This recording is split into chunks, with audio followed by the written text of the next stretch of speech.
Taste the Daily.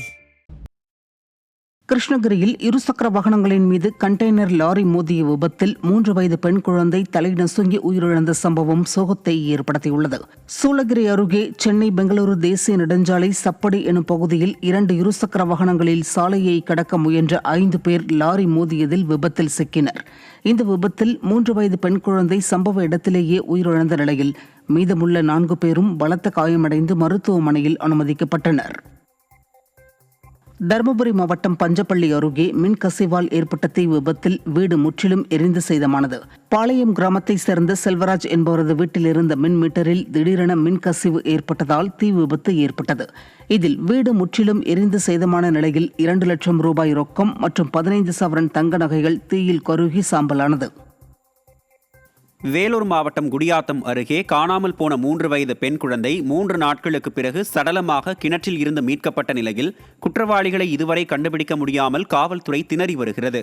Thattaparai பகுதியைச் சேர்ந்த தரணி பிரியா தம்பதியினரின் 3 வயது பெண் குழந்தை ஜெயப்பிரியா கடந்த செவ்வாய்க்கிழமை காணாமல் போய் 3 நாட்களுக்கு பிறகு பாழடைந்த விவசாய கிணற்றில் சடலமாக மீட்கப்பட்டது.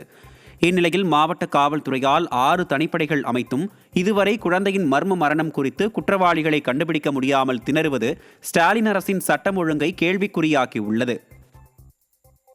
நீலகிரி மாவட்டம் உதகையில் சார் பதிவாளர் பொறுப்பு அதிகாரி லஞ்சப்பணத்துடன் சிக்கினார். உதகையில் சார் பதிவாளர் அலுவலகத்தில் பொறுப்பு அதிகாரியாக பணியாற்றி வந்த ஷாஜகான் பல்வேறு பணிகளுக்கு லஞ்சம் வாங்குவதாக புகார் எழுந்து வந்த நிலையில் அவர் கையும் களவுமாக பிடிபட்டார்.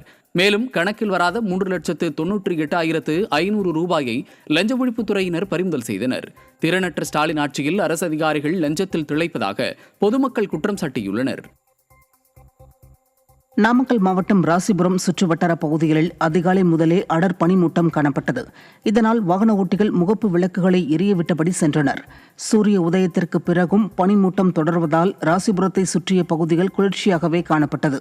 இதேபோன்று திருவண்ணாமலை மாவட்டம் ஆரணியிலும் கடும் பனிமூட்டம் நிலவியதால் வாகன ஓட்டிகள் தங்களது வாகனங்களின் முகப்பு விளக்குகளை எரியவிட்டபடி சென்றனர்.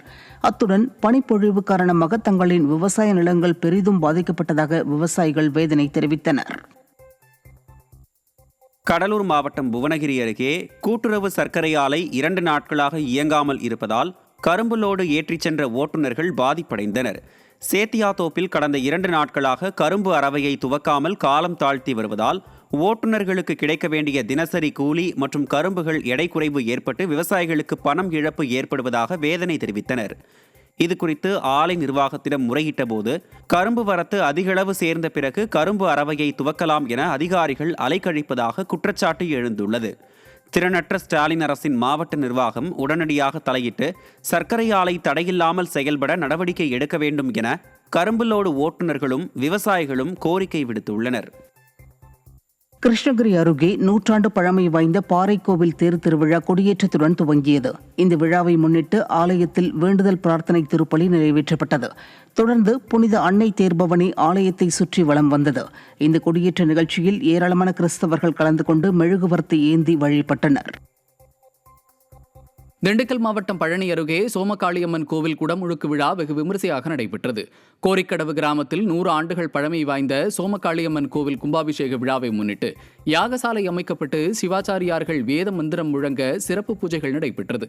தொடர்ந்து புண்ணிய நதிகளில் இருந்து கொண்டுவரப்பட்ட தீர்த்தங்கள் ஊர்வலமாக எடுத்துச் செல்லப்பட்டு கோபுர கலசத்தின் மீது ஊற்றப்பட்டு குடமுழுக்கு விழா நடைபெற்றது. இதில் ஏராளமான பொதுமக்கள் கலந்து கொண்டு அம்மனை தரிசனம் செய்தனர்.